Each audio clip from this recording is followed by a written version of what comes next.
मैं डॉक्टर शांति राय पटना में प्रैक्टिस करती हूँ और पहले मैं हेड ऑफ़ द डिपार्टमेंट थी पटना मेडिकल कॉलेज के स्त्री रोग विभाग में। वहाँ उसके पहले मैं वहीं पर काफ़ी दिनों तक 35 वर्षों तक करीब शिक्षक के रूप में पदस्थापित थी। आज मैं आप लोगों को एक बहुत ही ऐसी बीमारी से परिचय कराना चाहती हूँ जो कि बहुत कॉमन है और बहुत सारी महिलाओं को ये तकलीफ़ होती है। वो है स्तन में गांठ का महसूस होना या स्तन में दर्द का होना, यानी कि स्तन संबंधी कठिनाइयाँ। तो महिलाओं के स्तन में चूँकि आजकल कैंसर का बहुत हल्ला होता है, सबको ही जानते हैं कि ब्रेस्ट कैंसर हो तो यह काफ़ी ख़राब चीज़ है। इसीलिए जहाँ किसी महिला को दर्द होता है या जहाँ किसी महिला को थोड़ी सी कोई गांठ जैसी चीज़ महसूस होती है, वो बहुत डर जाती है कि मुझे कैंसर न हो रहा हो। इसीलिए इसके विषय में थोड़ी बहुत जानकारी आप सबों को होना अत्यंत ही आवश्यक है। यह जान लें कि स्तन के सभी गांठ कैंसर नहीं होते हैं और इससे बचने का सबसे इम्पॉर्टेंट तरीका है, मुख्य तरीका, कि अपनी जांच महीने में अवश्य एक बार अपने दोनों स्तन की जांच कर लिया करें। अगर आपको लगता है कि कोई गांठ हो ही गया है स्तन में या दर्द हो रहा है जो कि पहले नहीं हो रहा था अब होने लगा है, या निपल से किसी तरह का डिस्चार्ज हो रहा है, स्राव हो रहा है, वो पस जैसा भी हो सकता है, दूध जैसा भी हो सकता है, ब्लड भी हो सकता है, उसमें रक्त का कण, तो इन तीनों में से किसी तरह के डिस्चार्ज हो तो ये तीनों ही एबनॉर्मल बात है। ब्रेस्ट में दर्द का होना, ब्रेस्ट में गांठ का महसूस होना और निपल से किसी तरह के डिस्चार्ज का होना। लेकिन ये एबनॉर्मल बात होते हुए भी ऐसा नहीं कि ये सब कैंसर की निशानी है और इसके लिए आप लोगों को डॉक्टर से मिल लेना चाहिए। और एक बात ध्यान दीजिए कि जो कैंसर का गांठ होता है वो शुरू से ही कैंसर ही का गांठ होता है।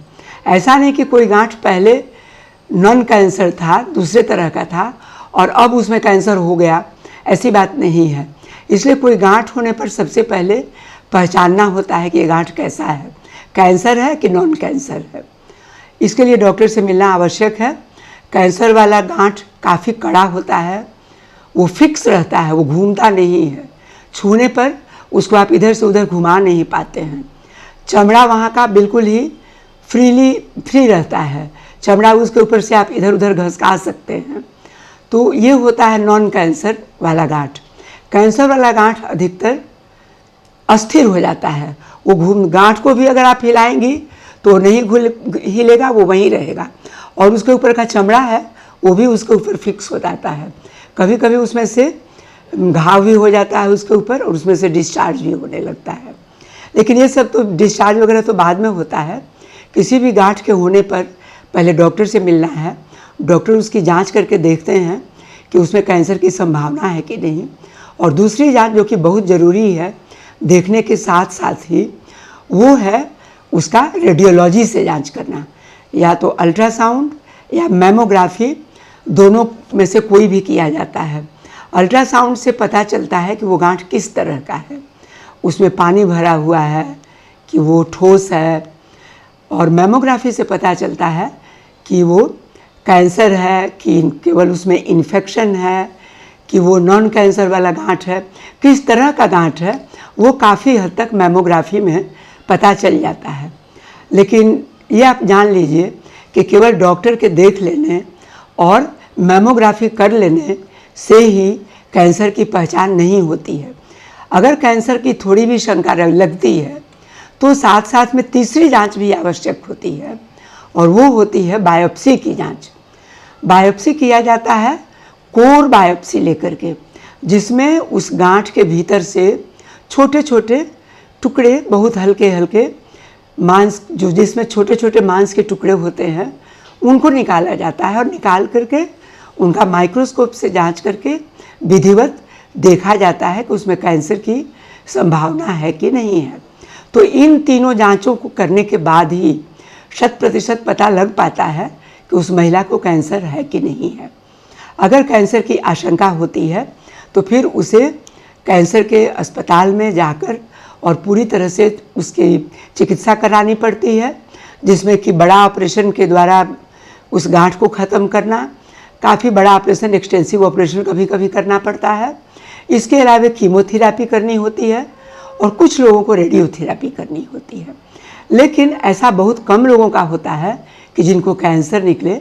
अधिकतर लोगों का निकलता है कि नहीं, ये गांठ कैंसर नहीं है, ये केवल फाइब्रो एडिनोमा नाम का गांठ है। और ये फाइब्रो एडिनोमा नाम का जो गांठ है वो कैंसर नहीं होता है, इसके लिए कोई घबराने की बात नहीं है। ये धीरे धीरे बढ़ता है, बहुत बार अपने आप बढ़ना उसका रुक जाता है, बहुत बार वह स्वयं छोटा भी होने लगता है। इसलिए फाइब्रो एडिनोमा के लिए आप क्या करेंगे, घबरा करके उसको निकलवाना ज़रूरी नहीं है। आपको चाहिए कि केवल ये ख्याल रखें कि वो गांठ बढ़ तो नहीं रहा है। अगर आपको कभी भी यह एहसास हो कि इस गांठ में तेज़ी से बढ़ाव आ रहा है, तब आप तुरंत डॉक्टर से मिलिए और वैसी स्थिति में उस गांठ को हटा दिया जाता है और उसकी जांच करा ली जाती है। लेकिन अगर गांठ ज्यों का त्यों वर्षों से उसी आकार में चला आ रहा है तो उसको निकलवाना कोई ज़रूरी नहीं है। इसके अलावा ब्रेस्ट से अगर डिस्चार्ज होता है, निपल से अगर पानी या ब्लड या पस आता है, तो अगर या कभी कभी मिल्क भी आता है, तो अगर सारे डक्ट से डिस्चार्ज होते हो दबाने पर, तो यह घबराने वाली बात नहीं है। ये साधारणतया हार्मोन के इधर उधर होने से होता है और यह दबा देने से ठीक भी हो जाता है। लेकिन अगर केवल एक डक्ट से, एक पॉइंट से हर बार डिस्चार्ज होता हो, तो इसका मतलब कि उस एक डक्ट में किसी तरह की बीमारी है और उस बीमारी की पहचान करनी होगी, उससे निकले हुए पानी की जांच करनी होगी और जांच करके तब उसके अनुसार उसमें क्या निकलता है, उसके अनुसार उसकी आगे चिकित्सा करनी पड़ती है। इसीलिए अगर ब्रेस्ट में कोई भी तकलीफ़ हो तो पहले आप डॉक्टर से मिलें।